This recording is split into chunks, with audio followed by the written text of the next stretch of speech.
Happy Friday. I hope this bonus Friday episode finds you able to get out in your garden this weekend, or if not, at least able to work on your garden planning a little bit more. For me, March is my second busiest planting time of the year, with only the week after my last frost date being busier. The reason is that with my average last frost date in early April, all of my cool season crops that haven't yet been planted in the garden can go out, and more of my warm season crops can be started indoors if necessary. Today I'm going to give you a list of everything I'm planting in March, but don't worry if your climate isn't exactly like mine. Since we're talking about the month before the average last frost date, you can adjust the timing based on your frost date. I'll share more on that as we talk about individual crops, but my goal is that by the end of this episode, you'll have a better idea of what to plant in this month leading up to your last frost. Welcome to the Beginner's Garden Podcast. If you're new here, I started my garden journey 12 years ago when I quit my management job to become a stay-at-home mom, and I wanted to grow some of my own food to help with the grocery bill. What started as a hobby of utility became a passion, and my life was forever changed. Not only am I able to grow most of my own vegetables, herbs, and fruit that our family eats, but now it's also a driving passion for me to help others grow their own food as well. One reason that I'm able to grow so much of my own food, most of it in raised beds, is because I'm diligent about planting crops at the right time, and you're going to hear a lot about that today. But if you want a step-by-step plan on how to make this work for you and your climate and in your garden, my online garden planning course, Dream to Garden, is now open for February enrollment, but just for a few more days. In just 4 modules in this video course, you'll go from feeling nervous and overwhelmed to having a full season garden plan that tells you exactly what to do and when throughout the garden season, all with the purpose of growing and harvesting what you love. To learn more, go to journeywithjill.net/dreamtogarden, but enrollment does close on March 3rd, so don't delay. Again, that's journeywithjill.net/dreamtogarden. We'll also have that direct link in the show notes. So let's talk about what I'm planting in March, and let's start with all the crops that I plan on planting at the beginning of the month, maybe even this weekend if weather allows. As a reminder, this is about 1 month before my average last frost date. So let's say your average last frost date is May 1st. These are the crops you're going to be looking to plant perhaps as early as April 1st. So depending on when your last frost date is, definitely adjust this based on your climate. But when I'm talking about planting the first week in March, this is about 4 weeks before my average last frost date, just to give you context. And the crops that I want to plant first are going to be carrots directly sown in the garden, and beets, whether I directly sow seeds in the garden or I transplant them from seeds that I started indoors already. Peas, this is a great time to directly sow peas in the garden. Dill. I'll also transplant my second planting of lettuce. That's the plan, at least. Kind of depends on what size the lettuce plants are. But I sowed those indoors around 4 weeks ago, the beginning of February, and usually they're about ready to go out about 4 weeks later. And for more information on what I sowed in February, you can go back to episode number 402. A few other crops that I might be planting, and I'm recording this a little early, so I'm not quite sure if these are going to go in now or if they already went in at the end of February. But if I haven't planted them yet, this would be when I would be planting my broccoli, my cabbage, my cauliflower. But like I said, my goal is usually about a month before my average last frost date. But as I talked about in a previous episode, if we get a warmer end of February, sometimes I'll plant them out a little early. But if not, early March is usually about right. And it's really important, especially for these particular plants, that I don't wait too late, especially broccoli. And from what I hear, cauliflower, this will be the first time that I've ever planted cauliflower in the spring. But the problem with broccoli in particular is that I have to get them in early, or else when it starts getting into the upper 70s and 80s for sure, broccoli starts to bolt. It starts to take what you would normally think is a tight little head that you grow broccoli for, and those florets start to separate. Once that happens, there's no going back. your plant is basically going to seed. In the first several years I did this in the spring, I was so disappointed because I think I ended up planting my broccoli a little bit late, and then I never got a head of broccoli, and it was so discouraging. So that's why I have to be really careful to plant broccoli as soon as I can, around 4 weeks before the average last frost date. But that is unique for me because we do start getting warm in May. Last year, I harvested all of my broccoli, maybe not all of it, but most of it by the end of April, just because we tend to get pretty warm in May, and the broccoli will start to bolt in May if I don't get it in the ground. Now, cabbage is a little bit more forgiving. And also, if you live in a location where you don't get hot as quickly as we do, you'll have a little bit more leeway here and maybe a little bit more time to plant a little later if you need to. But that's just something that I've learned and I've observed in my garden. And that's just one of those things too, that if you're a beginner, you'll start to learn and then you'll have to start to adjust, just like I did. But that's why I really am trying to get those out as soon as I can. Some other crops that I'm going to be planting the first part of March, I'm going to start indoor sowing cosmos. I used to sow those in February, but they just got too big and they really don't like a freeze, although sometimes I've had them handle a frost okay. But I need to plant them really after the last frost has passed. So this is about the time that I will do cosmos. I love having cosmos amongst my vegetables because it's beautiful, but it's also a really good attractor of early pollinators. And then if I haven't started tomatoes indoors yet, which usually I'm starting them at the end of February, but if for some reason I get behind, definitely doing this in the early part of March. Now, when I talk about direct sowing in the garden, when I talk about beets or carrots or even greens, I do want to consider a couple of factors. Number one, I want to consider soil temperature and recent weather. As of this recording, we're having kind of a cooler than normal February, so it may be where I might have to delay some of those direct sow crops just a little bit if the soil temperature doesn't warm up enough. But one thing that I can do to try to hasten the warming up of that soil temperature, especially at the top levels, is if I've put any mulch on my garden through the winter, it's a good idea to rake off that mulch about a week prior. The purpose of that is so that the sun can warm that soil, especially on some of those pretty days that we get in March. And with that sun warming that top layer of the soil, that can help those seeds to be able to sprout quicker, having just a little bit higher soil temperature. Now, I am talking about cool season crops, so they will sprout in cool soil, but I'd still want to consider that before I sow those seeds.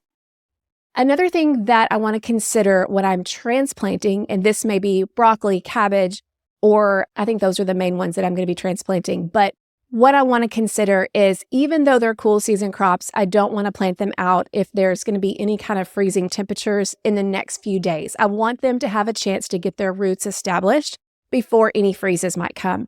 Once they're established, they're pretty resilient when it comes to freezes, but early on, I want to protect them. So I will try to transplant them when the weather is fairly mild for several days, if not a week. Another thing I want to make sure before I transplant is that these crops are hardened off.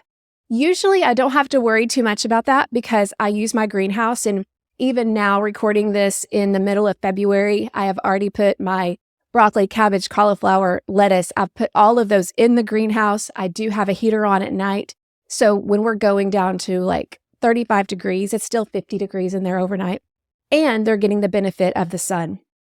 So I really don't have to worry about hardening off if they are in the greenhouse all the time, just because they're already getting that sun, and on pretty days, I'm opening the windows and letting them get that breeze.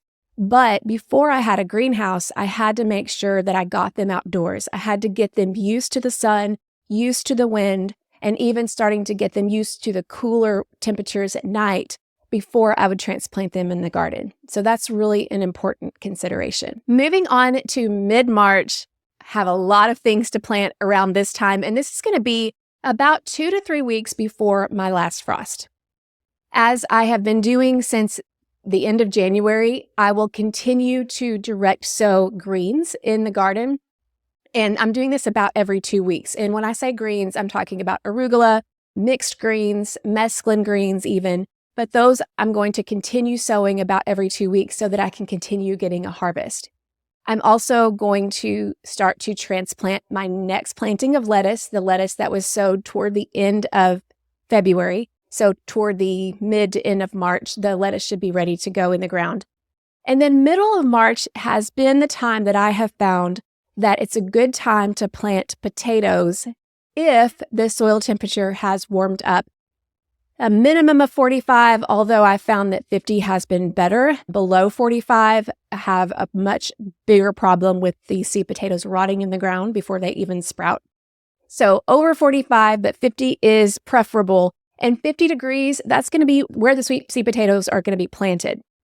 So when I talked about soil temperature for carrots, I could go down 1/4 of an inch and check that soil temperature because the carrot seeds are going to be further toward the top of the soil. But when I'm talking about potatoes, I'm planting those about 4 inches deep. So I want to go down with my soil thermometer about 4 inches to see what is the temperature where that seed potato is going to be. So then if in the middle of March and we get a nice string of nice days, if that soil temperature is above 50, that's when I want to plant my potatoes.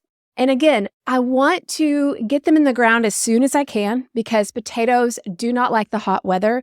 If I wait too long, I have had the experience of having potato harvests that aren't as good because they start to really decline in the heat, especially when temperatures get above 85 or so, probably. And so the sooner I can get them in, the better, but I have to be careful not to plant them too soon, especially because in my area we get a lot of rain. And so if I'm planting in not only cold soil, but really wet soil, I've had many instances where the seed potato would just rot. So I really am looking for that not too early and not too late time to plant potatoes. Now, if you live in an area where you don't get hot really fast, then you may not be in a hurry to plant potatoes anyway. You may plant around your average last frost date if you don't get hot until much later in the summer. You have much more flexibility. But where I am, where our springs are really short, I have to be really careful to get those in the ground at the right time. Because the best harvest, honestly, that I've ever gotten with potatoes are the years that we've had early springs and I've been able to plant them in February. Those are the best harvests that I ever get. But I can tell you right now, that's not going to be the case this year. When I have to plant them later and later, that's when I get less harvest, and it's all because of the heat. So potatoes hopefully can go in the middle of March. Another crop that's going to go in is my celery that I actually sowed indoors the beginning of January, but celery takes such a long time to grow indoors that it's not ready to go in the garden until later than most of the other cool season crops. And celery is another one that it's a little bit more picky, even though it will take a frost. It doesn't love freezes. So I really don't want to plant it until about 2 weeks before my average last frost date. And just be careful that I'm planting it again when we don't have any freezes in the temperature in the next, in the forecast in the next couple of days. But celery, this is a good time for it to go in. Also, again, I don't want to wait too late because celery doesn't like the heat. I'll also transplant parsley for the same reason, although it's a little bit more resilient to cold and heat. But this is a good time to transplant parsley. Another thing I'm going to be doing about this time of year is I'm going to be direct sowing cucumbers in a grow bag that will stay in my greenhouse until the frost has passed. And then I'll take the grow bag and take it out of the greenhouse and put it out in the garden when the frost has passed. And what this does is it allows me to get a quicker, earlier harvest of cucumbers. I also will plan on transplanting the early tomatoes that I sowed the end of January for the same purpose, keeping them in the greenhouse until the frost has passed and then taking them out. That way I can get an early harvest of tomatoes. I'm only doing this 1 grow bag per crop, 1 grow bag of cucumbers, 1 grow bag of tomatoes. I'll be doing that in my 15-gallon grow bags from Epic Gardening. I've just found that they've done so much better with more space. But that's what I'm going to do in the middle of March. And then we're not done. We have like 4 more crops in the middle of March. You can see this is a busy one. I will then start my sweet potato slips from the sweet potatoes that I've harvested last season. The ones that I want to save for developing new sweet potato slips are going to be the ones that are about mid-sized. 2 to 3 inches in diameter are perfect. I don't really need the huge ones, the smaller ones would probably be okay, but I found that I could get several slips off of those mid-size, just a little bit smaller than what you would use for a baking potato. I will put them in a plastic container full of wet soil, about half of the potato being buried, and keep that going, and then they will eventually start to develop sprouts. And after I see a good root system on those sprouts, then I'll transfer them into a jar of water with organic rev, and that will help develop the roots even more. And then after that, I will transplant it into usually about a 4-inch container until they're ready to go out in the garden in mid-May. I know that sounds like a lot of steps, but it's really not that hard. And I have a YouTube video that shows you exactly how I do that. But I made the mistake several years ago of starting this way too early, and I had sweet potatoes that were way too big before I could get them out in the garden. So now I do it just a few weeks before my average last frost date. And then finally, I'm going to be indoor sowing basil, zinnia, and marigold because those are warm season crops, but they also are fairly quick growing crops. And so I'll be able to indoor sow them toward the middle to end of March, and then they should be ready to go out in the garden about a month to 6 weeks later whenever the weather really starts to turn warm. Finally, the end of March, about a week before my average last frost date, I'm going to be sowing squash, watermelon, and cantaloupe seeds indoors. I do not have to do this. I could wait until the soil temperature is 65 or above and then plant those all from seed. That is one thing that I would recommend to beginners just because it's so much easier. But I do like getting an early start on these crops. For squash, I like to start them early because I have an issue with a squash vine borer and it usually just kills it. So if I can get the squash in the ground sooner, then I can get a longer harvest before the vine borer kills the plant. With watermelon and cantaloupe, I like getting an early start because earlier watermelon and cantaloupe. With some of those watermelons, especially the larger ones, if I wait to plant them, then they might come to harvest in September. And by that point, I'm kind of over it. I want my watermelon in July and August if I can because it's so hot then.